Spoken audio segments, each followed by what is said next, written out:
कैसे हैं सभी भाई? पढ़ाई कर रहे हैं, मस्त हैं, तंदुरुस्त हैं और उम्मीद करता हूं कि आप लोग अपने लक्ष्य की तरफ अग्रसर हो रहे हैं। नमस्कार, मैं राहुल प्रताप आप सभी का इस YouTube चैनल पर स्वागत करता हूं। जैसा कि आप लोग जानते हैं कि हम लोग PYQ सीरीज लेके आए हैं, जिसमें CHSL एग्जाम को पहले टारगेट किया गया है, जिसमें 2020 से लेकर और अब तक जितने भी CHSL एग्जाम में क्वेश्चंस पूछे गए हैं उनको मैं आप लोगों के साथ सॉल्व कर रहा हूं। इसके बाद हम लोग इसी सीरीज में CHS खत्म करने के बाद, सारे सेक्शंस को खत्म करने के बाद, इंक्लूडिंग PYQs या पैसेज या क्लोज टेस्ट सभी को खत्म करने के बाद फिर CGL, CPO सभी एग्जाम्स को यहाँ पर सॉल्व करवाने वाला हूं मैं आप लोगों के सामने। उम्मीद करता हूं कि ये चीज आप लोगों के लिए बहुत ही फायदेमंद होगी। ठीक है मेरे भाई, तो चलिए पिछली क्लास में जैसा कि आप लोग देख पा रहे होंगे, ये क्लास पार्ट 2 है CHSL एरर्स की। मैं आज आगे क्वेश्चंस कराना स्टार्ट करता हूं। पिछली क्लास में 60 क्वेश्चंस हम लोग सॉल्व कर चुके हैं। आज क्वेश्चन नंबर 61 से स्टार्ट करने वाले हैं। ठीक है मेरे भाई, चलिए देखेंगे जरा। यहां पर ये क्वेश्चंस है जो मैं आप लोगों को सॉल्व करवा चुका हूं। आज क्वेश्चन नंबर 61 से स्टार्ट करेंगे।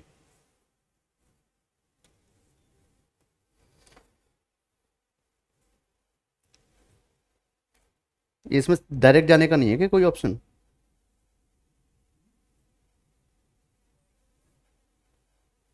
चलिए, ये रहा अगला क्वेश्चन आप लोगों की स्क्रीन पर। ये 59 है, 60 एंड 61। देखिए आप लोगों के सामने स्क्रीन पर आ गया है क्वेश्चन नंबर 61, जो आज क्लास का पहला क्वेश्चन होने वाला है। इसे सभी करेंगे मेरे भाई, जरा अटेम्प्ट 5 सेकंड में ट्राई करेंगे इसे कि क्या होगा इसका आंसर।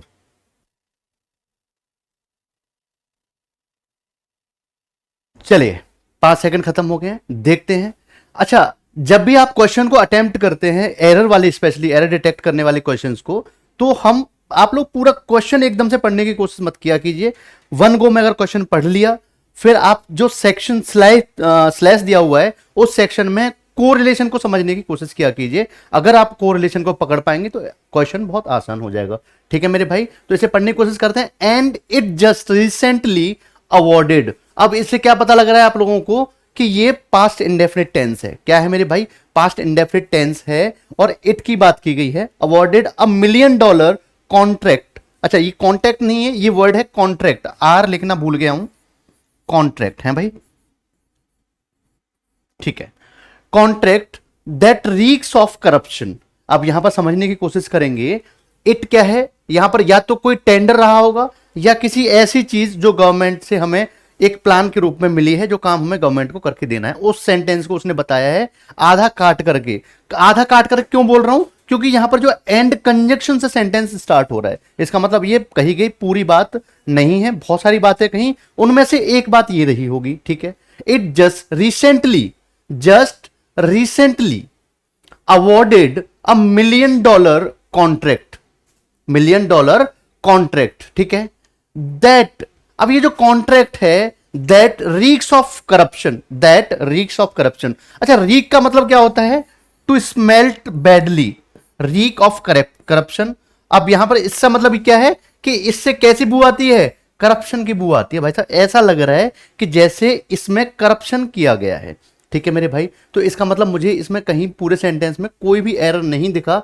$1 मिलियन, डॉलर और मिलियन के बीच में क्या लगा हुआ है? हाइफन लगा हुआ है। इसका मतलब मुझे ये समझ में आ गया कि ये जो डॉलर वर्ड है वो कैसा रहने वाला है? सिंगुलर रहने वाला है। आगे क्या है? कॉन्ट्रैक्ट।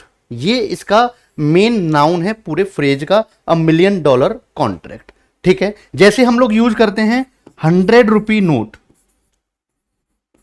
100 रुपी नोट, तो आप एक चीज समझने की कोशिश करेंगे, यहां पर इस रुपी को हमें प्लूरल करने की आवश्यकता नहीं है। जैसे मैं बोलूं ही गेव मी 100 रुपीज, फिर मुझे क्या बोलना पड़ेगा? ही या he has given me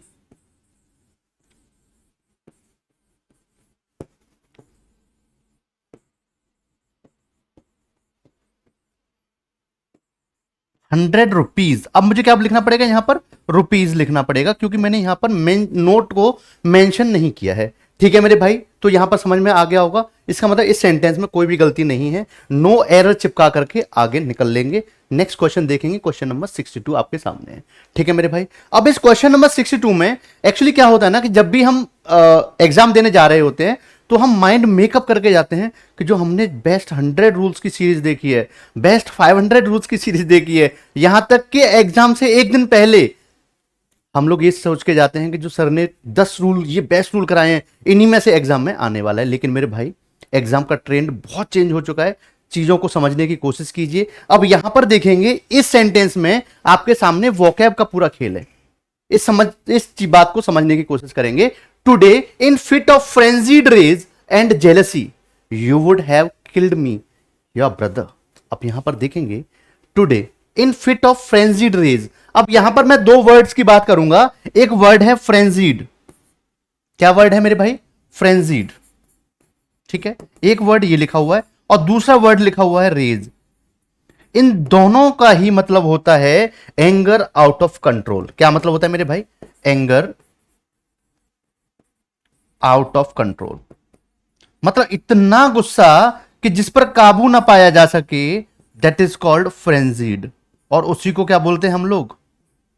raise बोलते हैं, गुस्सा। ठीक है मेरे भाई, तो आपको एक चीज समझनी पड़ेगी यहां पर कि या तो फ्रेंजीड को हटा दीजिए या रेज को हटा दीजिए। तो मैं ये मानता हूं कि यहां से मैंने फ्रेंजीड को हटा दिया, तो ये आंसर मेरा कैसा हो जाएगा? सही हो जाएगा क्वेश्चन। तो इसका मतलब क्या हुआ कि एरर कहां पर था?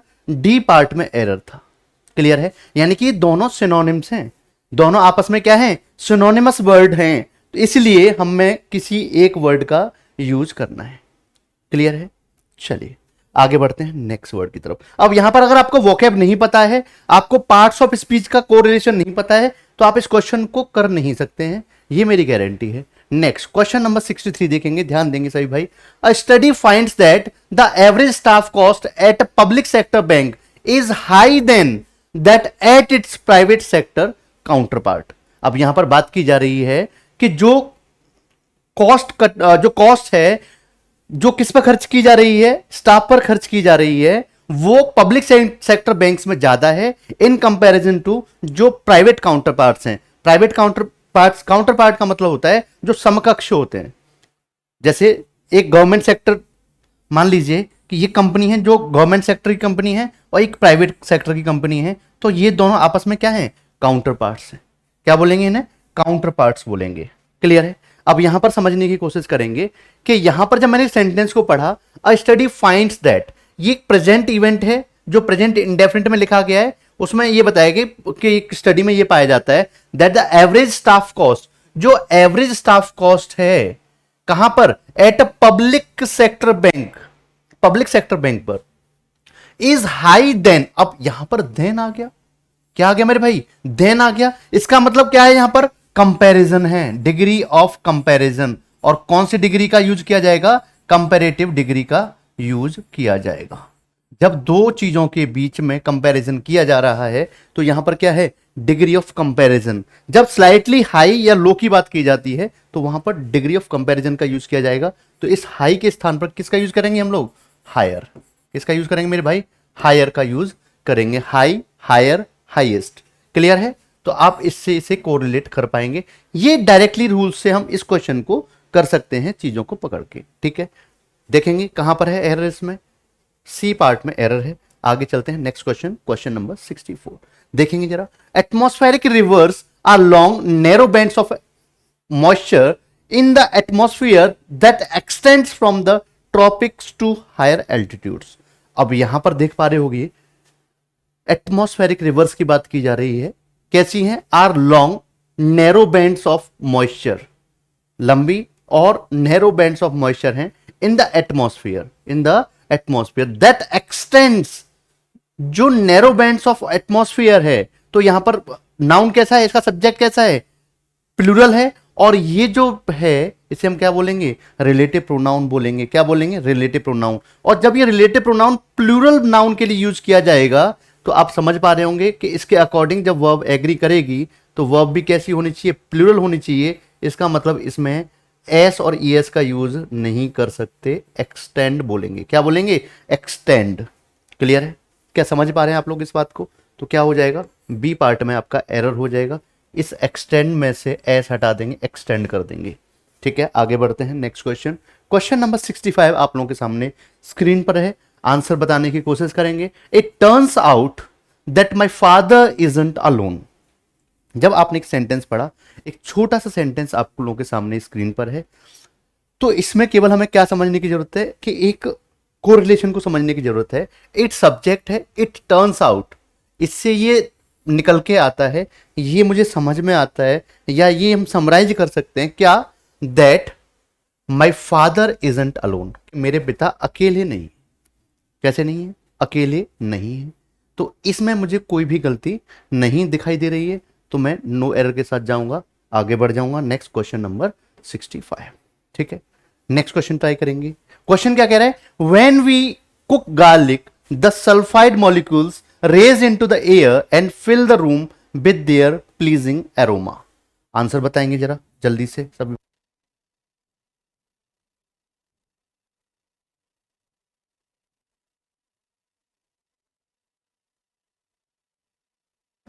चलिए टाइम खत्म, देखेंगे। अब यहां पर मैंने पिछली क्लास में बताया था आप लोगों को राइज और रेज का अंतर, राइज और रेज का अंतर, इन दोनों में क्या डिफरेंस है। अगर आपने कल की क्लास देखी होगी तो आप लोग बहुत ही बेहतर तरीके से समझ पाए होंगे कि इन दोनों में क्या अंतर है। मैं आपको बता दूं कि जो चीज लिफ्ट होती है ऑटोमेटिकली या by self, lift by itself, by itself, ठीक है, जो खुद से ऊपर की तरफ उठती है या जिसका लेवल हाई जाता है, दैट इज कॉल्ड राइज। मैं बहुत ही सिंपल भाषा में समझाने की कोशिश करता हूं, लेकिन अगर कोई चीज लिफ्ट की जाती है किसी दूसरे के द्वारा, टू लिफ्ट समथिंग अप, किसी चीज को ऊपर की तरफ उठाना, यानी कि ये किसी और के द्वारा एक्शन किया जा रहा है और ये खुद ब खुद हो रहा है। ठीक है, अब यहां पर जब आप पढ़ रहे होंगे वी कुक गार्लिक, जब हम गार्लिक को पकाते हैं, द सल्फाइड मॉलिक्यूल्स, जो सल्फाइड मॉलिक्यूल्स हैं, रेज इनटू द एयर, वो हवा में उठाए जाते हैं या अपने आप उठते हैं? बताइए जरा। तो आप बताएंगे कि सर वो अपने आप उठते हैं, तो मैं क्या बोलूंगा? राइज। सन अपने आप ऊपर जाता है, निकलता है, या किसी के द्वारा उगाया जाता है, निकाला जाता है, तो आप बोलेंगे ये कैसा एक्शन है? By self. ठीक है, तो हम क्या कर देंगे? रेज के स्थान पर राइज कर देंगे, rise into the air and fill the room with their pleasing aroma.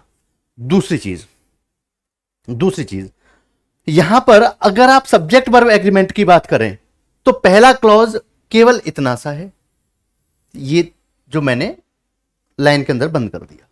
अब इसमें समझने की कोशिश करेंगे। When we cook garlic, present indefinite में पूरा सेंटेंस लिखा गया है, पूरे सेंटेंस को प्रेजेंट में लिखा गया है, और यहां पर देख पा रहे होंगे वी सब्जेक्ट प्लूरल है, तो वर्ब में एस और ईएस का यूज नहीं किया जाएगा, सिंपल वर्ब की फर्स्ट फॉर्म का इस्तेमाल किया है। ठीक है, आगे चलते हैं। द सल्फाइड मॉलिक्यूल्स, अब जो इस गार्लिक में सल्फाइड मॉलिक्यूल्स होते हैं वो नेक्स्ट क्लॉज का सब्जेक्ट है, जिसके लिए वर्ब है राइज, जिसमें मैंने फिर से एस और ईएस का इस्तेमाल नहीं किया है।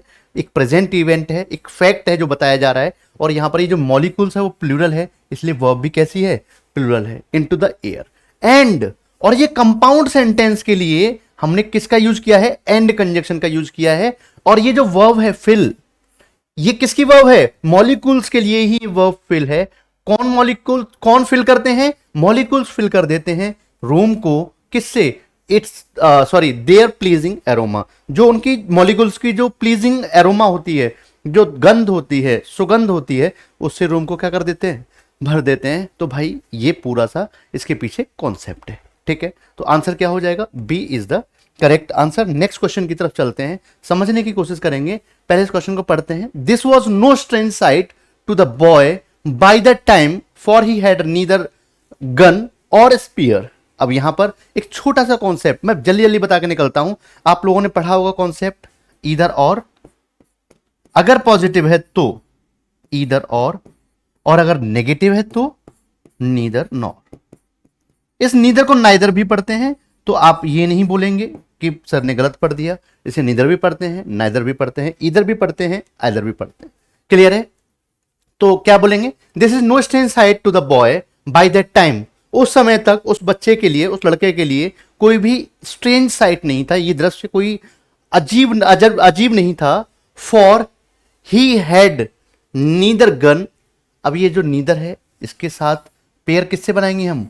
और से नहीं, किससे बनाएंगे मेरे भाई, नॉर से बनाएंगे। क्लियर है, किससे बनाएंगे, नॉर से बनाएंगे। जैसे ही मैंने नॉर से बनाया तो आपका आंसर क्या हो जाएगा, B is the correct answer. क्या समझ पाए इस बात को? आगे चलते हैं क्वेश्चन नंबर 68। ठीक है, अब क्वेश्चन नंबर 68 जब देखेंगे, he has been told many a times to mind his manners. अब यहां पर एक कॉन्सेप्ट आप लोगों को पता होगा, अगर आप लोगों ने डेटर्मिनर्स पढ़े हैं तो वहां पर एक डेटर्मिनर होता है मैनी। क्या होता है, मैनी। अब इसमें अगर मैनी की बात करूं तो मैं इस पर बीशो कॉन्सेप्ट्स इन कंपैरिजन आप लोगों को बता सकता हूं, लेकिन क्योंकि हमें इतना टाइम वेस्ट नहीं करना है कॉन्सेप्ट्स के ऊपर, तो अगर मैं मैनी की बात करूं तो मैनी के साथ साथ हम मच की भी बात करते हैं, लेकिन उसकी यहां पर जरूरत नहीं है। तो पहला कॉन्सेप्ट यह है कि अगर मैनी आ रहा है तो इसके बाद प्लूरल नाउन का इस्तेमाल किया जाएगा। किसका, प्लूरल नाउन का इस्तेमाल किया जाएगा, जो कैसा होना चाहिए मेरे भाई, जो कैसा होना चाहिए, जो काउंटेबल होना चाहिए, जो काउंटेबल होना चाहिए। ठीक है, दूसरी चीज अगर मैनी है और मैनी के बाद आर्टिकल ए का इस्तेमाल है, मैनी अ, तो यहां मैनी अ के बाद आप लोग बहुत अच्छे से जानते होंगे कि मैनी अ के बाद सिंगुलर नाउन का यूज किया जाता है। किसका यूज किया जाता है, सिंगुलर नाउन का यूज किया जाता है। ठीक है, क्लियर है। और ये भी नाउन काउंटेबल ही होना चाहिए, ये भी ध्यान रखेंगे आप लोग, क्योंकि आर्टिकल ए किसके साथ पहले आ सकता है, काउंटेबल्स के पहले आ सकता है, अनकाउंटेबल्स के पहले नहीं आ सकता। तो आप लोग क्या समझ में आया, he has been told many times, many times. अब यहां पर टाइम का मतलब समय नहीं है, यहां पर टाइम्स का मतलब समय नहीं है, यहां पर टाइम्स का मतलब है फ्रीक्वेंसी। क्या मतलब मेरे भाई, फ्रीक्वेंसी। यानी कई बार ही उससे बोला गया था कि भाई सुधर जा, पढ़ ले, टाइम से नौकरी ले ले। तो यहां पर जो बोलते हैं ना कई बार, तो ये बार के लिए बोला गया है टाइम्स। ठीक है, तो यहां पर आर्टिकल ए हटा देंगे, many times to mind his manners. Clear है, तो आंसर क्या हो जाएगा आपका, C is the correct answer. Next चलते हैं क्वेश्चन नंबर 69 की तरफ। अब क्वेश्चन नंबर 69 देखेंगे ध्यान से जरा। आई विल नेवर जज you for yours impromptu performance. जो इम्प्रॉम्प्टू परफॉर्मेंस होता है वो ऐसा परफॉर्मेंस है जो बिना तैयारी के किया गया है। क्लियर है, एक ऐसा परफॉर्मेंस जो बिना किसी तैयारी के किया गया है, दैट इज कॉल्ड इम्प्रॉम्प्टू। ठीक है, यानी कि अचानक से वो बिना किसी तैयारी के आ गया है। ठीक है, दूसरी चीज अब यहां देख पा रहे होंगे, आई विल नेवर जज यू, मैं आपको जज नहीं करूंगा। नेवर फ्रीक्वेंसी बता रहा है नेगेटिव फॉर्म में, जज वर्ब है, देख पा रहे होंगे मॉडल ऑक्सिलरी के साथ बेयर इन्फिनिटिव का यूज करते हैं, तो कोई भी दिक्कत नहीं है। इस जज का ये ऑब्जेक्ट है यू। क्या समझ पा रहे हैं? अब किसके लिए जज नहीं करेगा, फॉर योर्स इम्प्रॉम्प्टू परफॉर्मेंस। अब ये जो परफॉर्मेंस है वो क्या है, नाउन है मेरे भाई। ये जो परफॉर्मेंस है वो क्या है, नाउन है, और इस नाउन से पहले परफॉर्मेंस कैसा है, इम्प्रॉम्प्टू है, तो इसे क्या बोलेंगे हम लोग, एडजेक्टिव। अब बात करते हैं हम लोग इस योर्स की, इस योर्स की। तो ये योर्स जो डिटरमिनर है ये ही गलत है, क्योंकि अगर अगर यहां पर जो डिटरमिनर योर है, सॉरी पहले मैं लिखता हूं योर्स है, योर्स है, माइन है, हर्स है या हिज है, इस तरीके से, या मैं हिज को थोड़ा कंफ्यूज नहीं करूंगा आपको भी, इस तरीके से आता है, तो आप समझने की कोशिश कीजिए। इसके बाद no noun required, no noun required. ठीक है, लेकिन अगर यहां पर बात करते हैं हम लोग योर की, हिज, हर, आर, इस तरीके के जो डिटरमिनर्स हैं, इनके बाद हम लोग यूज करते हैं नाउन का। तो आप एक चीज समझिए, या नाउन तो यूज होना ही होना है, इसको तो हम नहीं हटा सकते, लेकिन अगर इसके लिए पजेसिव केस का इस्तेमाल करना है तो इस योर्स का इस्तेमाल नहीं करेंगे, योर का इस्तेमाल करेंगे। ठीक है, it is yours, it is yours, या मैं बोलूं दिस बुक इज योर्स। क्या बोल रहा हूं, दिस बुक इज योर्स।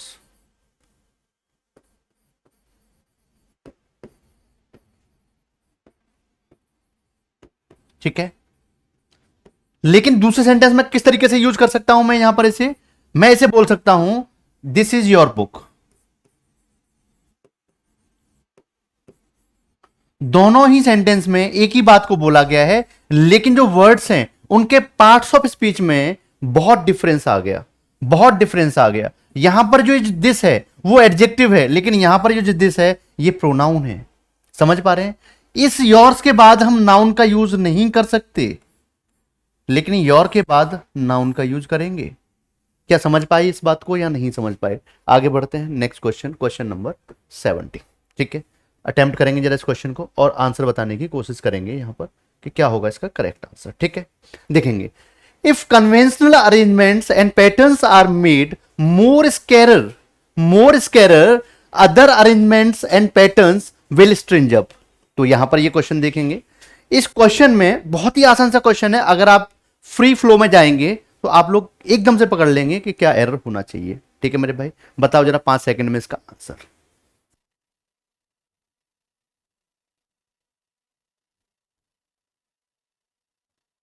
चलिए, टाइम समाप्त, इतना टाइम नहीं था, जल्दी से देखते हैं। अब देखो, स्केयर जो होता है, स्कार्स जो होता है, ये स्कार्स वर्ड है। अगर इसको कंपैरेटिव डिग्री बनाना है तो हमने क्या बना दिया? स्कार्सर, ई आर लगा दिया। ठीक है, लेकिन यहां पर कंपैरेटिव डिग्री तो भाई साहब मोर के साथ भी बनाने की कोशिश कर रहा है ना, बदतमीज आदमी है। एक तो कंपैरेटिव डिग्री ऑलरेडी बना चुका है, मोर और लगा दिया। क्या बोलेंगे? सुपरफ्लुअस हो जाएगा सर। यही इसमें गलती है, यही हमारा आंसर है। आगे चल देंगे तो यहां पर क्या हो जाएगा? D is the correct answer. Next question देखें, question number 71। You care for him even more than for myself, he cried bitterly. बताओ क्या होगा इस क्वेश्चन का आंसर। 5 सेकंड है आपके पास।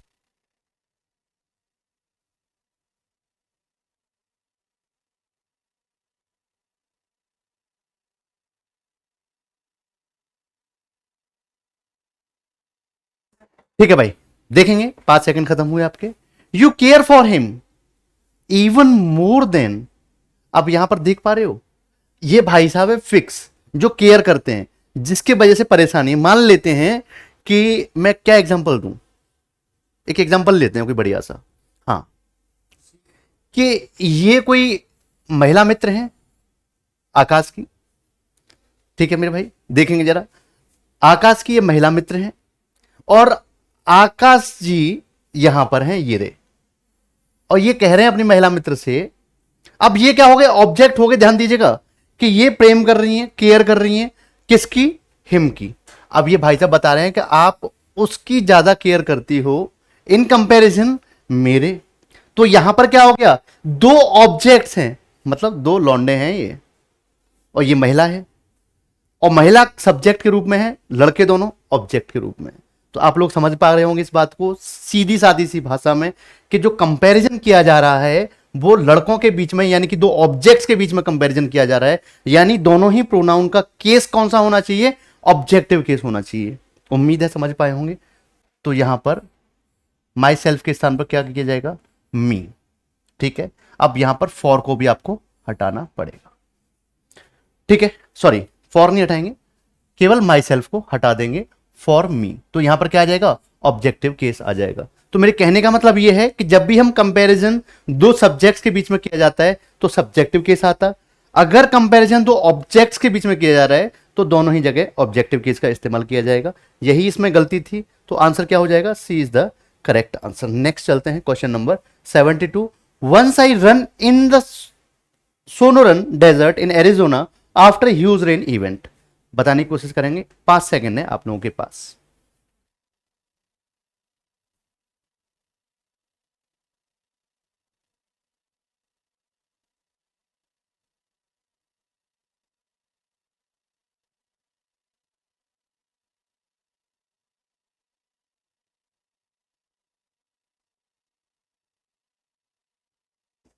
ठीक है मेरे भाई, देखेंगे जरा।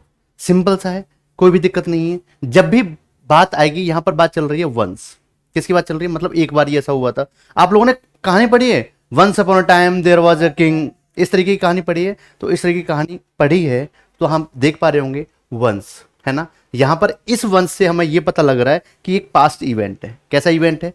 पास्ट इवेंट है। जैसे ही हमें पता लगा कि भाई साहब ये पास्ट इवेंट है, तो यहां पर पास्ट इंडेफिनिट का यूज किया जाएगा। इस रन के स्थान पर रेन यानी कि वर्ब की सेकंड फॉर्म का यूज किया जाएगा और रन को हटा देंगे।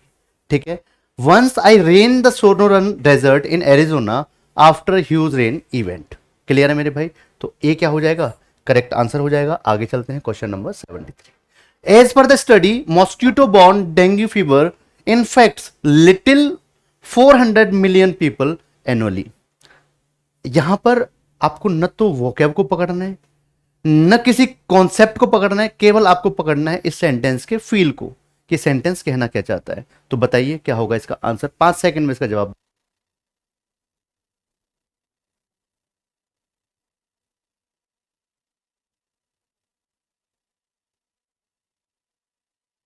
चलिए देखेंगे, यहां पर 5 सेकंड खत्म हो गए हैं, केवल फील को पकड़ने वाली बात थी। As per the study, study के अनुसार मॉस्किटो बॉर्न डेंगू फीवर, जो मॉस्किटो बॉर्न डेंगू फीवर है, जो मॉस्किटो द्वारा फैलाया जाता है, इनफैक्ट्स। अब आप देख पा रहे हो, ये तो एक फ्रेज हो गया जो स्टडी की बात कर रहा है, लेकिन जो सब्जेक्ट है मॉस्किटो बॉर्न डेंगू फीवर है। ठीक है, अब यहां पर बात मॉस्किटो की नहीं की जा रही है, किसकी की जा रही है? फीवर की जा रही है। अब जो डेंगू फीवर है उसने इन्फेक्ट किया है या करता है कितने? अब जब बात सिंगुलर सब्जेक्ट की है, प्रेजेंट इंडेफिनिट की है, तो वर्ब में एस और ईएस लगाते हैं, तो इस वर्ब में हमने एस लगाया। अब यहां पर जो 400 मिलियन पीपल है वो लगभग बताया गया है। क्या बताया गया है? लगभग बताया गया है, अनुमान बताया गया है इस तरीके का। तो यहां पर जब लगभग की बात करेंगे तो यहां लिटिल का प्रयोग नहीं करेंगे, आप क्या बोलेंगे? अबाउट। क्या बोलेंगे मेरे भाई? About. About 400 million people annually, यानी कि जो डेंगू फीवर है, जो मॉस्किटो बॉर्न डेंगू फीवर है, वो हर साल लगभग 400 मिलियन लोगों को क्या कर देता है? इन्फेक्ट कर देता है। क्लियर है मेरे भाई? तो केवल आपको इसे फील करने की जरूरत थी, इसमें कोई भी कॉन्सेप्ट, कोई भी वोकैब की आवश्यकता यहां पर हमें नहीं दिखी। चलिए नेक्स्ट क्वेश्चन नंबर 74 देखेंगे। It's 4 PM local time and quilt a large crowd has gathered from yesterday evening around giant stage. बताइए क्या होगा इसका आंसर? बताने की कोशिश करेंगे, 5 सेकंड का टाइम है आप लोगों के पास।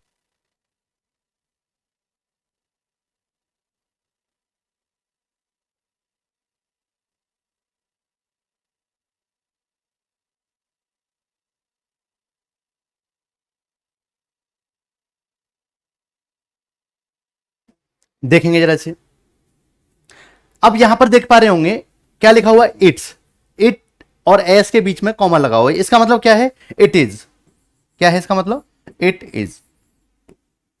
ठीक है, बिंदी बना देता हूं, तो इट इज लग रहा है आप लोगों को। चलिए, it is 4 PM local time and quite a large crowd has gathered from yesterday. Has gathered from yesterday. अब आप चीज बताओ, जब हम बात करें, जब हम बात करें फिक्स पॉइंट ऑफ टाइम की, और टेंस कौन सा है? परफेक्ट। और हैज से हमें पता चल रहा है कि ये प्रेजेंट परफेक्ट है। कैसा है? प्रेजेंट परफेक्ट है। यहां पर जो काम कंप्लीट हो रहा है, यहां पर जो काम कंप्लीट हो रहा है, उसके बाद एक टाइम पीरियड दिया हुआ है, इनिशियल टाइम पीरियड, जो फिक्स टाइम पीरियड है, दैट इज यस्टरडे। क्या है? That is yesterday. तो ऐसे टाइम के लिए हम फ्रॉम का इस्तेमाल नहीं करते, किसका इस्तेमाल करेंगे? सिंस का यूज करेंगे। किसका यूज करेंगे मेरे भाई? सिंस का यूज करेंगे। यही इस सेंटेंस में गलती थी, और कोई दूसरी गलती सेंटेंस में नहीं है। क्लियर है? क्या आप समझ पा रहे हैं इस बात को? तो बी आपका हो जाएगा correct answer. Next question number 75 देखेंगे, यहां पर बताने की कोशिश करेंगे जल्दी से। Scientist have a few tricks up their sleeves for dealing with the universe other object. बताइए क्या होगा इसका आंसर जल्दी से।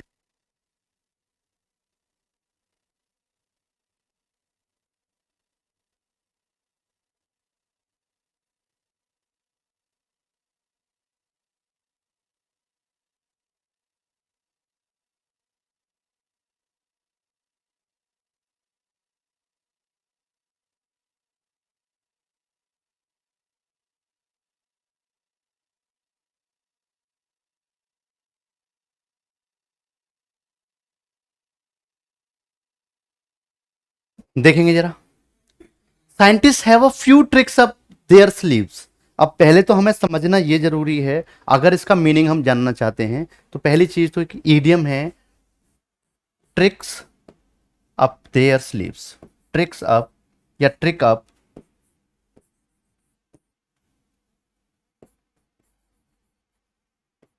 There sleeps. ठीक है, अब यहां पर ये जो देख पा रहे होगे, ये स्लीप्स का मतलब तो ये वाली स्लीप्स जो होती है उसका मतलब है ना। अब एक चीज बताओ, अगर मैं स्लीप को क्या कर लूं ऐसे करके, देखो समझाता हूं, एकदम प्रैक्टिकली समझाता हूं। अरे भाई ओ, देख ले जरा इधर, देखो भाई, सुनता नहीं है लड़का, इधर देखो, ऐसे मैंने, और मैंने इसमें कुछ चीज छिपा ली, देख रहे हो, इसे लपेट के और ऐसे मैंने छिपा ली, अब छिपी हुई है, किसी को नहीं दिख रही है। तो भाई साहब ये ट्रिक ऑफ देयर स्लीप्स का मतलब भी वही सेम है, किसी सीक्रेट को और छिपा के रखना, किसी सीक्रेट को क्या करना, छिपा के रखना, रहस्य बना के रखना। तो यहां पर क्या बोलने की कोशिश कर रहा है, scientist have a few tricks of their स्लीप्स, कुछ रहस्यों को छिपा के रखा है, किसके लिए, फॉर डीलिंग विद, डील करने के लिए, with the universe, with the universe other objects. अब ध्यान दीजिएगा यहां पर थोड़ा सा, कि यहां पर with, dealing with the universe, ये क्या है, एक नाउन है, और अदर ऑब्जेक्ट्स भी क्या है, नाउन है। दो नाउन, दो नाउन एक साथ नहीं आ सकते बिना किसी कंजक्शन के या बिना किसी कॉमा के। क्लियर है, चलिए, तो यहां पर हमें क्या लगाना पड़ेगा, एंड कंजक्शन का यूज करना पड़ेगा। क्लियर है, क्या आप समझ पा रहे हैं इस बात को या नहीं समझ पा रहे हैं, बताइए जरा। समझ गए, तो यहां पर है रहस्य को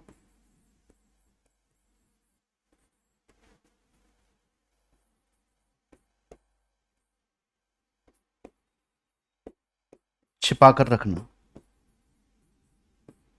ठीक है मेरे भाई, चलिए आगे देखते हैं next.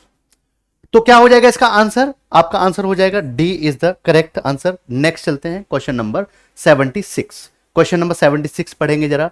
You never know when you are going to stumble to a jewel in the most unexpected corner. Most unexpected corner, बताएंगे इसका आंसर क्या होगा।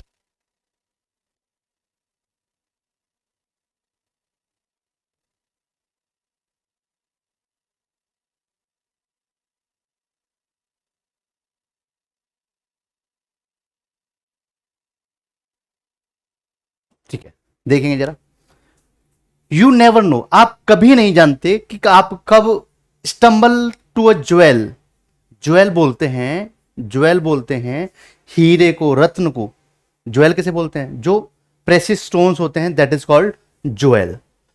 अब यहां पर जो सेंटेंस जो कहने की बात कर रहा है, इन the most unexpected corner, in the most unexpected corner, कि आप किसी ज्वेल को, किसी रत्न को, हीरे जवाहरात को कब पाने जा रहे हो, जब आप समंदर में गोताखोरी कर रहे हो, तो वहां पर कब आपको ऐसी चीज, कीमती चीज मिल जाए, ये कभी आपको नहीं पता है, ये आपको कभी नहीं पता है। तो यहां पर जब बात करते हैं हम लोग फाइंड आउट करने की, किसकी, फाइंड आउट करने की, तो उसके लिए एक फ्रेज होता है स्टम्बल अपॉन। क्या होता है, स्टम्बल अपॉन। स्टम्बल अपॉन का मतलब होता है to find out something, to find out something. और स्पेशली अगर मैं जोड़ दूं अनएक्सपेक्टेडली, ठीक है, अनएक्सपेक्टेडली, मतलब आप अचानक से किसी चीज को जब मिलती है, that is called stumble upon. तो यहां पर फ्रेजल वर्ब का इस्तेमाल करना था, टू स्टम्बल अपॉन। आंसर क्या हो जाएगा मेरे भैया, ये रहा, to stumble upon, B is the correct answer. Next question number 77, ध्यान से देखेंगे, पढ़ेंगे जरा इसको। Around 30% of the Indian population are estimated to have latent TB. अब लेटेंट टीबी, ट्यूबरकुलोसिस है ना, ठीक है। तो यहां पर देखेंगे around 30% of the Indian population, जो इंडियन पॉपुलेशन का 30% है। पॉपुलेशन कैसा, अनकाउंटेबल नाउन है, कैसा नाउन है, अनकाउंटेबल नाउन है, तो सिंगुलर रहने वाला है। आर एस्टिमेटेड है, आर एस्टिमेटेड नहीं, इज, क्योंकि पॉपुलेशन के लिए सिंगुलर वर्ब का इस्तेमाल करेंगे। Is estimated to have latent TB, जिनको पता नहीं है, जिनको क्या है, पता नहीं है। लेटेंट एनर्जी समझते हैं, एक ऐसी एनर्जी जो छिपी हुई है हर किसी के अंदर। कैसी एनर्जी है, लेटेंट एनर्जी है, केवल देरी है तो इस बात की कि आप अपनी ताकत को कब पहचान पाते हैं, कब आपको हनुमान जी मिलते हैं और आपकी याद, आपकी ताकत को याद दिलाते हैं। ठीक है मेरे भाई, चलिए, तो ये बहुत हो गया, आगे देखते हैं क्या होगा इसमें आंसर, क्या होगा। आर के स्थान पर इज का यूज करेंगे, किधर गया मेरे भाई, A is the correct answer. Next question number 78 पढ़ने की कोशिश करेंगे। A key institution is the judiciary, especially the Supreme Court with a widely remit and a wise legacy. बताएंगे इसमें आंसर। मैं आपको हिंट दे देता हूं, इसमें जो आंसर होगा हमारा वो आंसर होगा पार्ट्स ऑफ स्पीच का कोरोलेशन, ठीक है, जिसमें बार बार जोर देता हूं। बताने की कोशिश करेंगे कि कहां पर आपको पढ़ने में दिक्कत सी आ रही है कि भाई साहब ये तो नहीं हो सकता।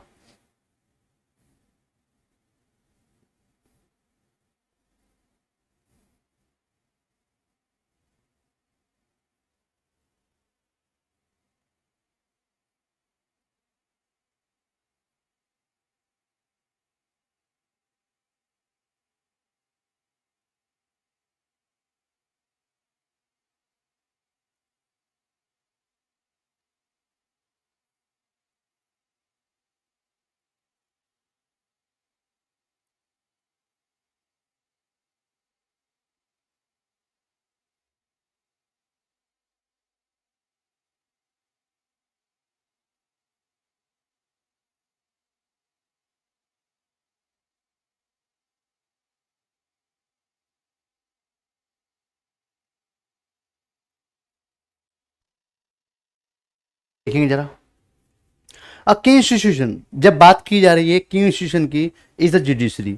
जो हमारे देश में जो इंस्टीट्यूट्स हैं, गवर्नमेंट इंस्टीट्यूट्स हैं, जैसे कि आजकल सबसे ज़्यादा इंपॉर्टेंट ईडी बना हुआ है, तो उसी के ऐसे ही बात करने वाला है कि अ key institution is the judiciary.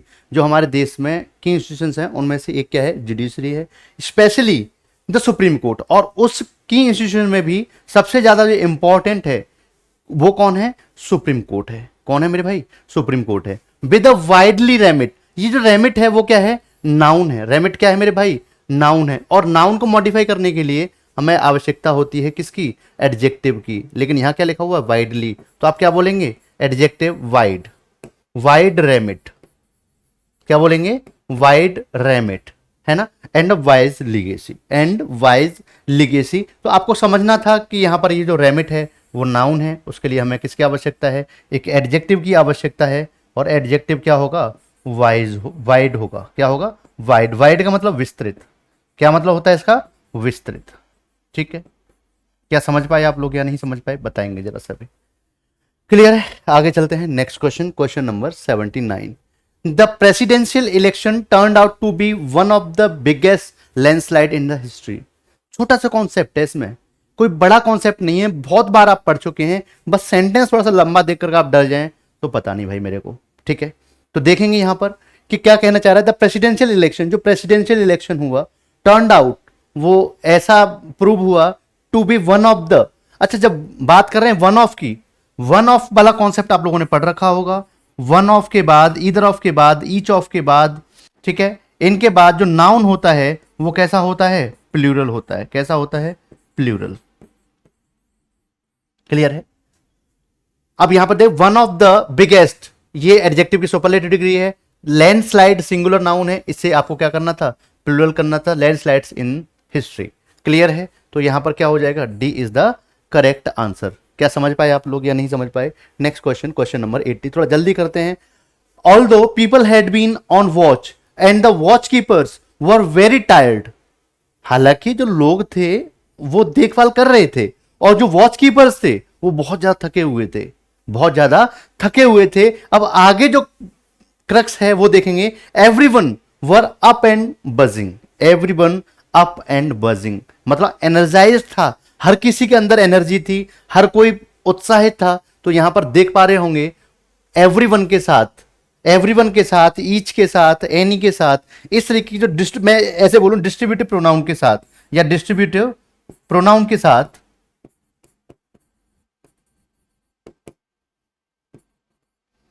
Pronoun के साथ हम लोग सिंगुलर वर्ब का इस्तेमाल करते हैं। तो यहां वर्ब का इस्तेमाल नहीं किया जाएगा, वॉज का इस्तेमाल किया जाएगा। क्लियर है, सिंपल था, छोटा सा, कोई भी दिक्कत नहीं हुई। तो किधर है भाई तू, दिख जा जरा मेरे को। हाँ भाई, कहां मर गया, C is the correct answer. Next question number 81 देखेंगे जरा। Give yourself a chance to be distracted of bad news. Distracted of bad news, क्या कुछ समझ पा रहे हो आप लोग या नहीं समझ पा रहे हो। बताइएगा जरा समझ गए तो इसका आंसर क्या होगा 2 सेकंड में।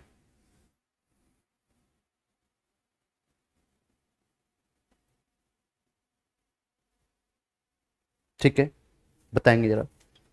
Give yourself a chance to be. अब यहां देख रहे हो, अच्छा टू डिस्ट्रैक्ट अगर मैं आप लोगों के सामने लिख दूं टू डिस्ट्रैक्ट, तो आप लोग इसे कहां रखेंगे, किस पार्ट्स ऑफ स्पीच में रखेंगे, या ग्रामर के किस चैप्टर की संज्ञा देंगे इसे बताइए। टू डिस्ट्रैक्ट अगर वर्ब की फर्स्ट फॉर्म के पहले, इसे जरा लाल पीला कर दूं, वर्ब की फर्स्ट फॉर्म के पहले टू का इस्तेमाल किया जाता है तो इसे हम कंप्लीटली क्या बोलते हैं, इन्फिनेटिव बोलते हैं भैया। क्या बोलते हैं मेरे भाई, इन्फिनेटिव बोलते हैं, हाँ या ना। ठीक है, और जब इन्फिनेटिव का पैसिव बनाना हो, क्या बनाना हो मेरे भाई, इन्फिनेटिव का पैसिव बनाना हो, तो हम इन्फिनेटिव का पैसिव कैसे बनाते हैं ये भी बता दो जरा मेरे को। तो इन्फिनेटिव आप बताएंगे कि इन्फिनेटिव का पैसिव भाई साहब, हमारी बात सुनो, इन्फिनेटिव का पैसिव टू के बाद बी प्लस ये जो वर्ब की फर्स्ट फॉर्म है इसे हम थर्ड फॉर्म में चेंज कर देते हैं। क्या ऐसा ही होता है या नहीं होता है, बताओ जरा, हाँ या ना। आप बोलेंगे बिल्कुल ऐसा ही होता है। अगर ये फ्रेज पूरा मैंने पैसिव में चेंज कर दिया तो क्या यहां पर बाई का यूज नहीं किया जाएगा। ठीक है, यानी कि उसको जो ऑब्जेक्ट है उसे लाने का यूज नहीं किया जाएगा। Give yourself a chance to be distracted by, by distracted by. Clear है, हाँ या ना, समझ आ गया एकदम कॉन्सेप्ट। चले, तो क्या होगा आंसर, ऑफ के स्थान पर बाई का यूज किया जाएगा। Question number 82, people that are lonely have higher levels of the hormone cortisol. अरे भाई साहब, हार्मोन कोर्टिसोल की बात की जा रही है, तो बताया जा रहा है कि वो लोग जो अकेले रहते हैं उनमें हायर लेवल ऑफ कौन होता है, हार्मोन कोर्टिसोल होता है, ऐसी बात की जा रही है। क्या होगा इसका सही आंसर बताने की कोशिश करेंगे। टुच्चा सा आंसर है, इसमें कोई भी ज़्यादा बहुत रॉकेट साइंस नहीं है। अगर आप लोगों ने प्रोनाउन पढ़ रखा है तो सर आप बताएंगे कि सर पीपल लिविंग थिंग्स है या मैन के लिए यूज किया जा रहा है, तो इसके लिए जो रिलेटिव प्रोनाउन दैट है वही गलत है, यहाँ पर हु का यूज किया जाएगा। ठीक है, people who are lonely have higher levels of the hormone cortisol.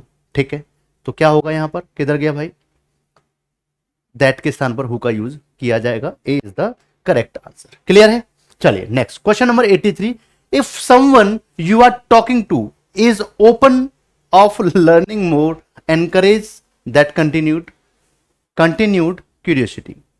अब बताइए, देखेंगे जरा, if someone you are talking to is open, अच्छा open to someone, open to do something, open to doing something, एक फ्रेज होता है open to doing something. ठीक है, अब समझ पा रहे हो आप लोग, यहां पर जो ओपन है, ओपन है उसके बाद टू का इस्तेमाल करेंगे, फिर उसके बाद जीरन का इस्तेमाल होगा। किसका इस्तेमाल होगा, जीरन का इस्तेमाल होगा। तो देखो इफ समवन, अब यहां पर मैंने कॉमन लगाया, यू आर टॉकिंग टू, ठीक है, यू आर टॉकिंग टू, ये एक एक्स्ट्रा इंफॉर्मेशन है।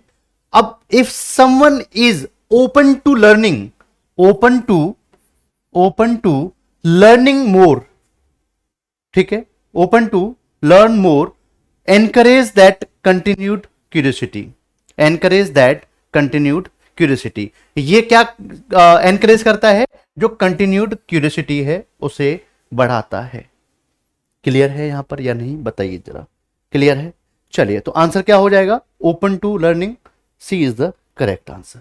ठीक है, या मैं ये बोलूं यहां पर डूइंग समथिंग और प्लस नाउन, ऐसे भी बोल सकते हैं, क्योंकि वो जो जीरन है उसका यूज किया गया है। ठीक है, ये भी हो सकता है, या नाउन फॉर्म भी हो सकती है, क्योंकि नाउन जीरन का ही काम, नाउन जीरन जो है नाउन का ही काम करता है, इसलिए मैंने वो डूइंग लिख दिया उस जगह पर। ठीक है, चलिए देखेंगे आगे। Next question, question number 84, the event horizon telescope can help scientist analyse the shapes and behaviours of event horizons. बताइए जरा क्या होगा इसका आंसर। लंबा सा सेंटेंस है, द इवेंट हॉरिजन टेलीस्कोप, जो इवेंट हॉरिजन टेलीस्कोप है, कैन हेल्प साइंटिस्ट, वो साइंटिस्ट की हेल्प कर सकता है क्या करने में? एनालाइज करने में। द शेप्स एंड बिहेवियर्स, जो आकृतियां हैं और जो बिहेवियर्स है किसका? Of event horizon. जो इवेंट हॉरिजन का जो बिहेवियर है या जो शेप है उनको एनालाइज करने में साइंटिस्ट की हेल्प कर सकता है। तो मुझे इस सेंटेंस में कोई भी एरर नहीं दिखा। बी आंसर टिक करके आगे निकल जाएंगे, चुपचाप 85 पर पहुंचेंगे। ठीक है मेरे भाई, चलिए। अब एनर्जी कम नहीं होनी चाहिए। The London based Brodsky Quartet meanwhile is one of the world's leading string quartet. अगर आप लोगों ने इसका आंसर नहीं बता पाया तो आपकी तैयारी बिल्कुल तुक्ष चल रही है। आप लोग देखेंगे जब वन ऑफ वाला कॉन्सेप्ट आता है, वन ऑफ वाला कॉन्सेप्ट आता है, ठीक है, वन ऑफ वाला कॉन्सेप्ट आता है तो आप लोग ये पाएंगे वन ऑफ के बाद जो नाउन आएगा वो प्लूरल होगा। तो द वर्ल्ड्स, यहां पर रिलेशन शो कर रहा है, वर्ल्ड्स लीडिंग स्ट्रिंग क्वार्टेट्स, ये प्लूरल होना चाहिए था। बस इतनी सी गलती थी, यही हमारा क्या था मेरे भाई?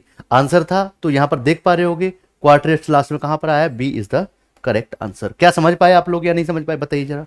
Question number 86। Ashwatthama Drona's only son, Ashwatthama जो द्रोणा का इकलौता बेटा है, has had developed a fondness for lavish living. अब भैया मुकेश अंबानी का लड़का है तो लेविश लिविंग की तो आदत पड़ेगी, लग्जरी में जीने की तो आदत पड़ेगी। तो इसी तरीके की बात की जा रही है, लेकिन हमें पकड़ना है सेंटेंस में एरर। इन बातों में नहीं जाना है कि कौन लेविश लाइफ जी रहा है कौन नहीं जी रहा है। चलिए देखेंगे। अश्वत्थामा द्रोणाज ओनली सन, जो द्रोणा का इकलौता लड़का है। अब यहां पर ये जो फ्रेज देख पा रहे होगे, इसे हम बोलते हैं नाउन इन एपोजिशन। क्या बोलते हैं इसे? नाउन इन एपोजिशन बोलते हैं। जो अश्वत्थामा के बारे में बताया जा रहा है कि अश्वत्थामा कौन है, ये भाई साहब हैं कौन, ये है कौन, उसके बारे में बताता है noun in opposition. Has had, अगर मान लेते हैं, अगर मान लेते हैं कि हैज हेल्पिंग वर्ब है, उसके साथ हैज की हैव की थर्ड फॉर्म हैड का इस्तेमाल किया गया है, अगर मान लेते हैं ये सही है, तो वर्ब की थर्ड फॉर्म, फिर ये डेवलप्ड क्या कर रहा है? फिर ये डेवलप्ड क्या कर रहा है यहां पर? तो आप लोग बताएंगे नहीं सर, आप पहले तो इस हेड को चटकाइए, यहां से इसको दफा कीजिए, फिर हमारा आंसर एकदम सही हो जाएगा।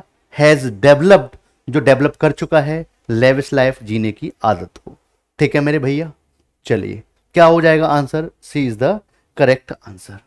क्या समझ पाए आप इस बात को या नहीं समझ पाए? आगे चलते हैं। Question number 87। Democrats are often more receptive and accommodating of foreign people and cultures. Receptive का मतलब होता है जो स्वीकार करने वाला होता है। बात चल रही है डेमोक्रेट्स की।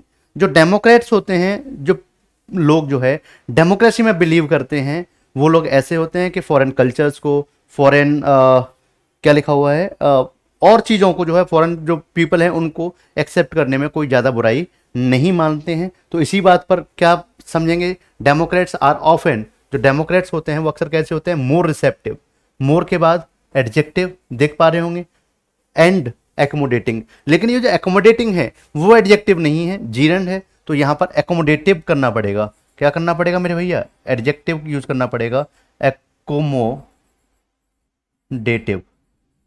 ठीक है, यानी कि एडजेक्टिव का इस्तेमाल करना पड़ेगा। मोर रिसेप्टिव एंड एकोमोडेटिव, यानी कि दोनों ही कंपैरेटिव डिग्री हो गई मोर लगाकर, ऑफ किसके? Accommodative of foreign people and cultures. Clear है? तो यहां पर जब भी एंड कंजक्शन होता है, या तो ये क्लॉज को क्लॉज के साथ जोड़ेगा, क्लॉज को क्लॉज के साथ जोड़ेगा। समझ पा रहे हैं? अगर किसी वर्ड को जोड़ रहा है, अगर किसी वर्ड को जोड़ रहा है, अगर किसी वर्ड को जोड़ रहा है, तो वो जो वर्ड्स हैं वो सेम पार्ट्स ऑफ स्पीच में होने चाहिए, वो सेम पार्ट्स ऑफ स्पीच में होने चाहिए। आप लोगों को ये बहुत अच्छे से मालूम होना चाहिए। ठीक है मेरे भाई, सेम पार्ट्स ऑफ स्पीच।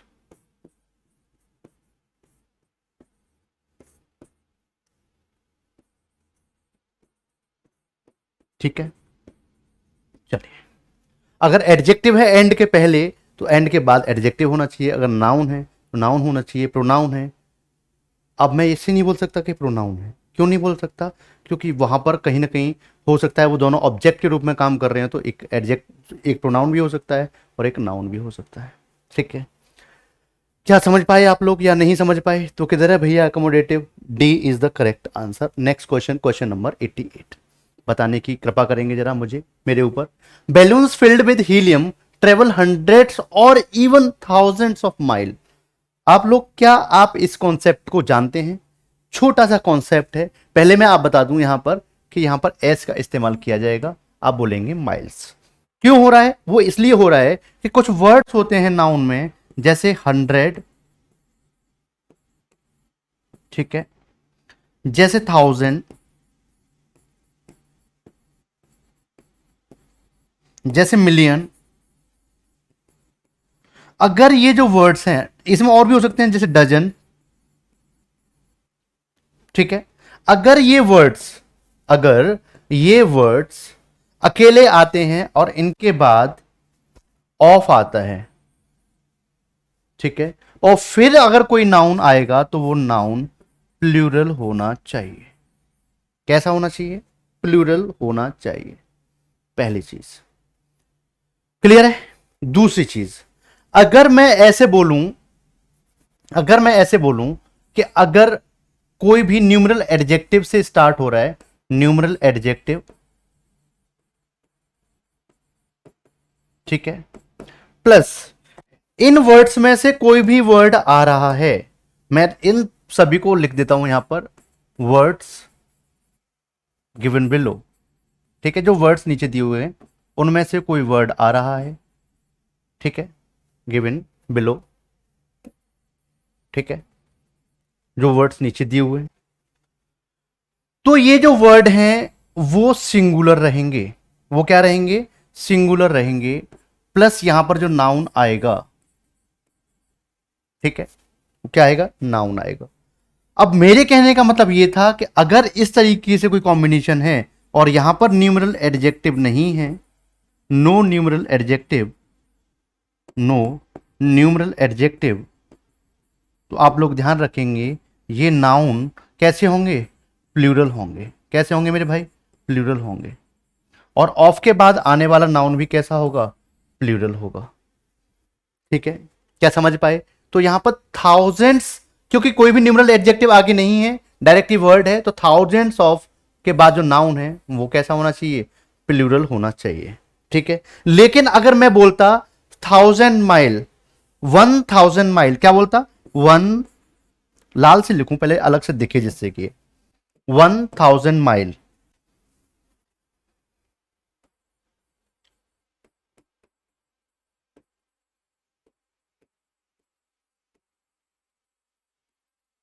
ठीक है। अब यहां पर देख पा रहे हो आप लोग कि यहां पर ये 1000 है वो अब कैसा हो गया? सिंगुलर हो गया, क्योंकि न्यूमरल एडजेक्टिव आ गया। क्या आ गया? न्यूमरल एडजेक्टिव आ गया। और जो मेन नाउन है वो ये माइल्स है। क्लियर है? समझ पाए आप लोग इस नाम बात को या नहीं समझ पाए? बहुत ज्यादा टाइम नहीं लूंगा, आगे बढ़ता हूं। नेक्स्ट क्वेश्चन, क्वेश्चन नंबर 89, बताएंगे जरा इस क्वेश्चन में क्या एरर है। Bush fire have created havoc and exacerbated the conditions of animals in the forest। बताइए क्या होगा इसका आंसर।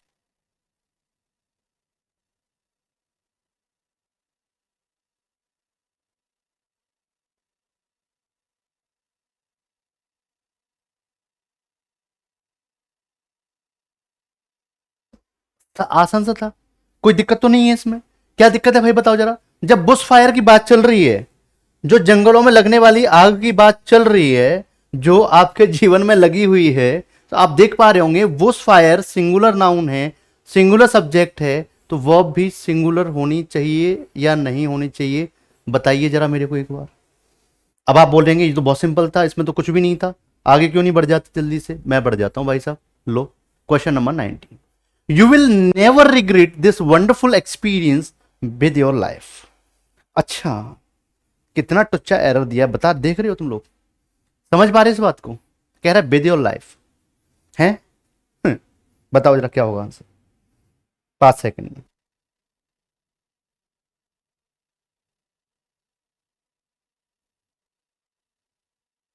ठीक है,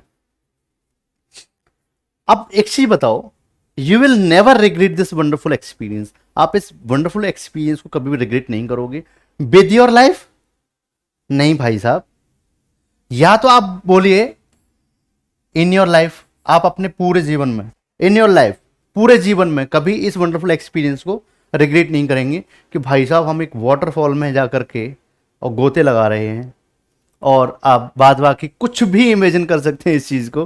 तो आप लोग इस चीज़ को इमेजिन करते हुए बोलना चाह रहा है कि जो वंडरफुल एक्सपीरियंस है उसे आप कभी भी रिग्रेट नहीं करेंगे इन योर लाइफ। ठीक है, या मैं बोल सकता हूं थ्रू आउट योर लाइफ। इनके स्थान पर मैं क्या और लगा सकता हूं, थ्रू आउट योर लाइफ। तो इसका मतलब ये हुआ कि हम कभी भी एक चीज के साथ बंधे हुए नहीं हैं, थ्रू आउट। ठीक है, इनके स्थान पर क्या लगा सकते हैं, थ्रू आउट लगा सकते हैं। तो आप बंधे नहीं हैं, कुछ और भी चीज अगर अप्रोप्रिएट है तो वो भी यूज कर सकते हैं। B is the correct answer. Next चलते हैं आगे की तरफ। क्वेश्चन नंबर 91 देखेंगे जरा। Shyam, so good with weapons, fail to find the words to tell him that everything he had done so far, all the compromises he had made had been for love. बताइए क्या होगा इसका correct answer. 5 seconds हैं आप लोगों के पास। देखो, दिख रहा है ना सभी question.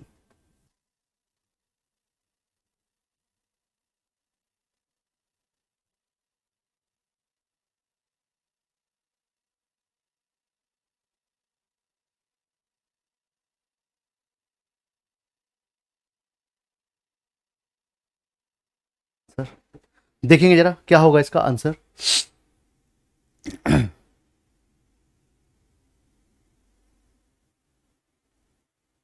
Hmm, Shyam so good with weapons, वो वेपन्स के साथ बड़ा अच्छा था, मतलब वो चलाने में बहुत ही माहिर था वेपन्स को। ठीक है, तो श्याम, अब ये देखो, श्याम जो सब्जेक्ट है, मैं मान लेता हूं, मुझे नहीं समझ में आ रहा है कि इसमें कौन सा टेंस यूज किया जा रहा है, मुझे नहीं बिल्कुल समझ में आ रहा।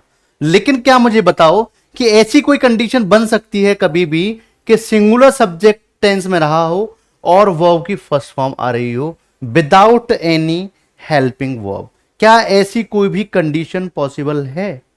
आप बोलेंगे नहीं सर, ऐसी कोई भी कंडीशन पॉसिबल नहीं है, ऐसी कोई भी कंडीशन पॉसिबल नहीं है। तो आप बताएंगे कि यहां पर जो है बात की जा रही है इनिशियली प्रेजेंट इवेंट की, जिसमें उस बात में पास्ट इवेंट को डिस्कस किया जा रहा है।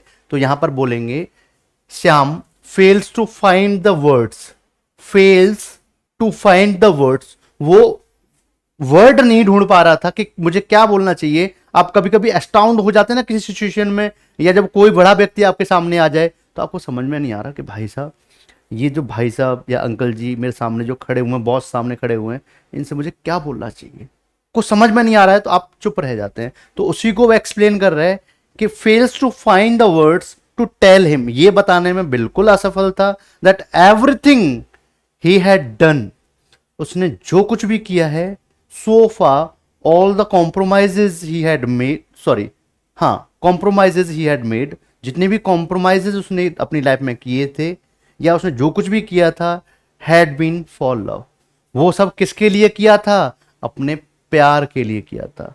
लौंडे कर ही रहे हैं इसी के लिए, पढ़ाई नहीं कर रहे हैं, बस इन्हीं बातों को कर रहे हैं। समझ पा रहे हैं आप लोग? तो यहां पर ये पास्ट इवेंट को डिस्कस किया गया है, लेकिन उस पास्ट इवेंट को प्रेजेंट सिचुएशन में डिस्कस किया गया है। तो आप इस बात के पीछे कतई नहीं भागेंगे कि भाई साहब ये पास्ट तो ये भी पास्ट नहीं। चीज को समझने की कोशिश कीजिए यहां पर। ठीक है, तो हमने क्या बोला, फेल के स्थान पर क्या कर देंगे, फेल्स कर देंगे। पर है कहां फेल्स, इसमें दिख तो रहा ही नहीं मेरे को। ए भाई सॉरी, हाँ, fails to find, B is the correct answer. ठीक है, समझ गए। आगे देखेंगे 92। हर failure in life is too much painful for me. बताओ जरा, छोटा सा सेंटेंस आप लोगों के सामने है, हर failure in life is too much painful for me, क्या होगा इसका करेक्ट आंसर?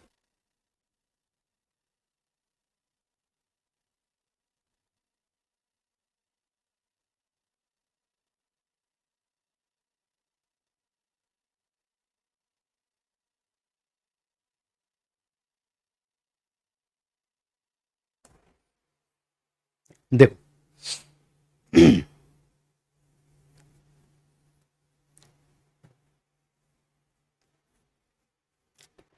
यहां पर जो है हर फेल्योर इन लाइफ इज, ये जो टू मच लिखा हुआ है ना, ये देख पा रहे हो, to much,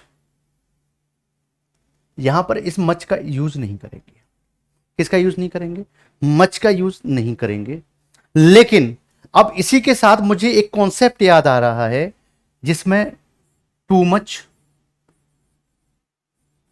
versus, too much versus much too, इन दोनों में क्या डिफरेंस है, आप लोग ये मुझे कमेंट सेक्शन में लिखकर बताएंगे। ठीक है, मैं इसके ऊपर एक शॉर्ट वीडियो बनाऊंगा जो अपने इसी चैनल पर इंग्लिश बाय राहुल प्रताप पर डालूंगा, इसमें एक्सप्लेन भी कर दूंगा। ठीक है, अभी केवल इतना समझ लीजिए, मच का यूज नहीं किया जाएगा। C is the correct answer. आगे बढ़ेंगे क्वेश्चन नंबर 93। ठीक है, चलिए। Bacteria are single celled organisms that can produce on its own. वो खुद ब खुद बढ़ते रहते हैं, मल्टीप्लाई होते रहते हैं, रिप्रोड्यूस करते रहते हैं। ठीक है, रिप्रोड्यूस का मतलब होता है बच्चे पैदा करते हैं। ठीक है, चलिए। बैक्टीरिया वर्ड देख रहे होंगे, जब आप नाउन पढ़ते हो तो ये वर्ड आपने हजारों बार पढ़ा होगा कि बैक्टीरियम सिंगुलर होता है, बैक्टीरिया प्लूरल होता है। दूसरी चीज, मान लेते हैं कि आपको ये नहीं पता है कि ये क्या आइटम है क्या नहीं है, तो बैक्टीरिया के साथ आर का यूज किया गया। पहली चीज तो ये, आपको लगता है कि भाई साहब ये प्लूरल है, ये सिंगुलर है, ये प्लूरल होना चाहिए, फिर आप आगे जाएंगे, आगे मिलेगा ऑर्गेनिजम्स। क्या लिखा हुआ? ऑर्गेनिजम्स। ये नाउन प्लूरल है, इसका मतलब ये प्रूव हो गया कि ये आर यहां पर गलत नहीं हो सकता। गलत क्यों नहीं हो सकता? कि आगे भी अगले सेक्शन में भी नाउन प्लूरल दिया हुआ है जो इसी के बारे में बात कर रहा है। पहली चीज तो ये। ठीक है मेरे भाई, आगे देखेंगे। Can reproduce on its own. अभी जो इट्स पजेसिव केस है, जो इस ओन से पहले यूज किया गया है, आप देखेंगे ये बैक्टीरिया के लिए यूज किया गया है और वो बैक्टीरिया है प्लूरल। तो आप मुझे बताएंगे कि सर इस इट्स के स्थान पर आप जल्दी से देयर तो चिपकाइए जरा, और मैंने आपके कहने पर देयर चिपका दिया। आंसर क्या हो गया? D is the correct answer. Clear है? इट्स के स्थान पर किसका यूज करेंगे? देयर का यूज करेंगे। तो कोई भी दिक्कत नहीं होनी चाहिए इस बात से आप लोगों को कि यहां पर सर ये इट्स का यूज क्यों किया गया है। क्लियर है? चलिए क्वेश्चन नंबर नेक्स्ट 94 पर ध्यान देंगे, सभी पर पढ़ेंगे इसे और समझने की कोशिश करेंगे। क्लियर है? A guru is someone who does not charge you a fee because someone who is tied in greed couldn't release you. ओ भाई साहब, कैसी बात कर दी है। तो चलिए, बहुत बढ़िया बात कही है। इसमें एक गुरु की जो क्वालिटी है उसको एक्सप्लेन किया गया है, जो हमारे पुराने समय में हुआ करता था कि पेड़ों के नीचे बैठ के पढ़ाते थे जंगल में। गुरु को कुछ नहीं चाहिए होता था, गुरु को केवल चाहिए होती थी सेवा, सेवा भाव। लेकिन अभी चाहिए पैसा। अभी गुरु नहीं है, मास्टर हैं, टीचर हैं, जो कुछ भी हैं। चलिए, तो बताएंगे इसका आंसर होगा क्या आप लोगों की नजर में?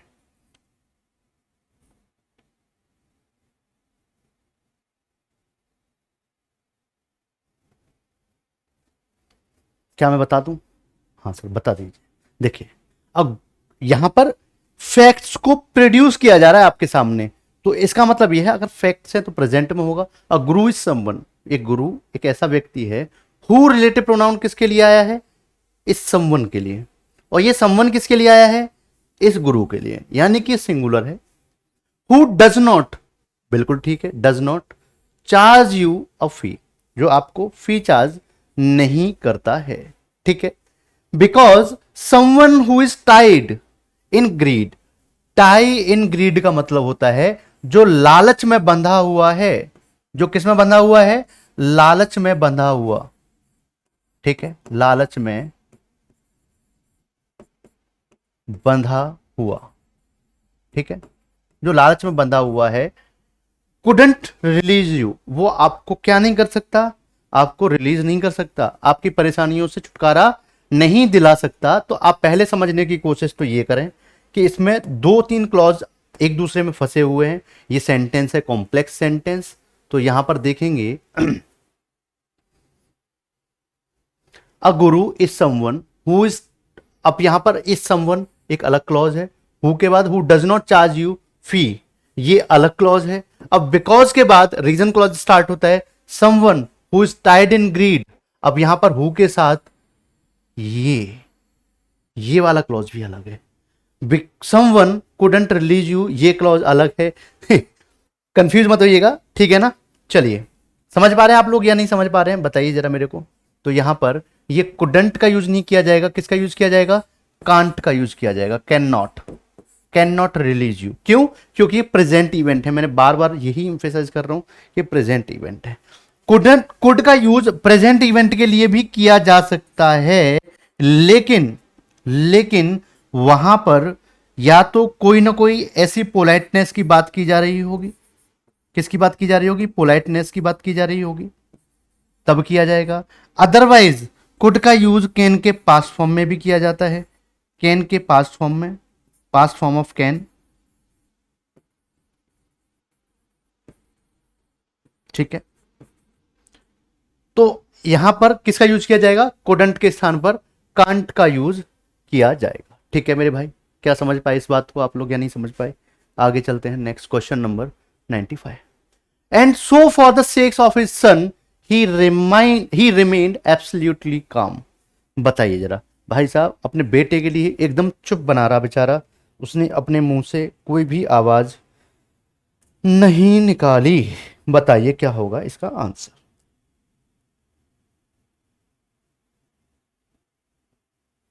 ठीक है, क्या होगा इसका आंसर? ओके, देखेंगे जरा। And so for the sex of his son, अच्छा, sake of someone, sake of someone. अब यहां पर इस समवन में गॉड भी हो सकता है, सन भी हो सकता है, मदर भी हो सकती है, फादर भी हो सकते हैं, कोई भी हो सकता है, कोई भी नाउन हो सकता है। मतलब आप यहां पर एक वो याद दिला रहे हैं कि भाई भगवान के लिए ऐसा मत कर भाई, जैसे कसम खाते हैं ना उस तरीके से। For the sake of, for the sake of, क्या बोलेंगे इसे? For the sake of. तो यहां पर ये सेक्स में एस हटा दी जाएगी, फॉर द सेक ऑफ बोला जाएगा। क्लियर है मेरे भाई? ये एक फ्रेज होता है फॉर द सेक ऑफ, फिर लिख देता हूं मैं फॉर द, ठीक है, फॉर द सेक ऑफ एक फ्रेज होता है, इसको याद रखेंगे, उसी का इस्तेमाल किया गया है यहां पर। अगला क्वेश्चन, क्वेश्चन नंबर 96, बताइए जरा क्या होगा इसका answer? Such was the education of the Spartans with regard to one of the greatest of their kings. अब यहां पर बताएंगे कि क्या होगा आंसर। सिंपल सा क्वेश्चन है एकदम, यहां पर कुछ ऐसा वर्ड यूज कर दिया गया जो नहीं करना चाहिए था।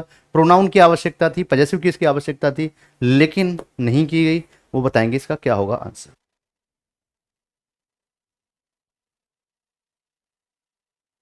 चलिए टाइम आउट, देखते हैं। Such was the education of the Spartans, उन स्पार्टन्स की जो एजुकेशन थी उस प्रकार की थी, with regard to one of the greatest, one of the greatest. अब देख पा रहे होगे यहां पर वन ऑफ के बाद एडजेक्टिव की superlative degree, one of the greatest of one of the greatest of kings. Noun plural है, कोई दिक्कत नहीं है, लेकिन इस नाउन से पहले ये एडवर्ब ऑफ प्लेस क्या कर रहा है? यही तो गलती है इसकी। यहां पर ये जो एडवर्ब ऑफ प्लेस का इस्तेमाल किया गया है, ये इस्तेमाल नहीं करना चाहिए था। यहां पर हमें आवश्यकता थी एक पजेसिव केस की, जो स्पार्टन्स के लिए किया जा सकता था। तो किंग्स किसके थे? उन स्पार्टन्स के थे, तो यहां पर देयर का यूज किया जाएगा। क्लियर है मेरे भाई या नहीं है? बताइए जरा सभी, आंख खोलकर हाथ उठाकर बताएंगे सभी कि ये सही है या नहीं सही है। कहां पर था भैया देयर? उसे मैं चिपका दूं कि ये answer B is the correct answer. Question number next, question number 97 बताएंगे सभी मेरे भाई। क्लास बहुत ज़्यादा लंबी तो नहीं हो गई है, चलिए लंबी हो चुकी है क्लास, पर कोई बात नहीं, चलते हैं आगे। Workers and companies in all sectors can contribute their skills to meet society new needs. Simple सा है, नाउन में हम इसे पढ़ सकते हैं, समझ सकते हैं। क्या होगा इसका आंसर देखेंगे जरा। Workers and companies in all sector, all sectors, in all sectors, तो ये फ्रेज है, केवल एक एड्रेस बता दिया गया है कि जो वर्कर्स हैं और जो कंपनीज हैं, सभी सेक्टर्स में workers and companies, plural subject हो गया, कैन कंट्रीब्यूट, कंट्रीब्यूट कर सकते हैं देयर स्किल्स, अपनी स्किल्स को, तो वर्कर्स और कंपनीज के लिए क्या आएगा, देयर, बिल्कुल ठीक है। स्किल्स नाउन हो गया। To meet society new needs, अब सोसाइटी की जो नई आवश्यकताएं हैं, तो यहां पर इस सोसाइटी के साथ न्यू नीड्स का क्या दिखाना पड़ेगा हमें भैया, पजेशन दिखाना पड़ेगा। क्या दिखाना पड़ेगा, पजेशन दिखाना पड़ेगा। तो आप इसे क्या बोलेंगे, सोसाइटीज, यानी कि एपोस्ट्रोफी एस का इस्तेमाल करेंगे इस सोसाइटी के स्थान पर। सोसाइटीज न्यू नीड्स, क्लियर है, हाँ या ना बताइए जरा। तो आंसर क्या हो जाएगा यहां पर, आंसर हो जाएगा C is the correct answer. Next चलते हैं क्वेश्चन नंबर 98। ठीक है, चलिए सिंपल सिंपल से क्वेश्चन है ना सभी। Near 800 million people world wide lack updated sanitation. अब बताइए क्या होगा इसका आंसर, 5 सेकंड है आप लोगों के पास।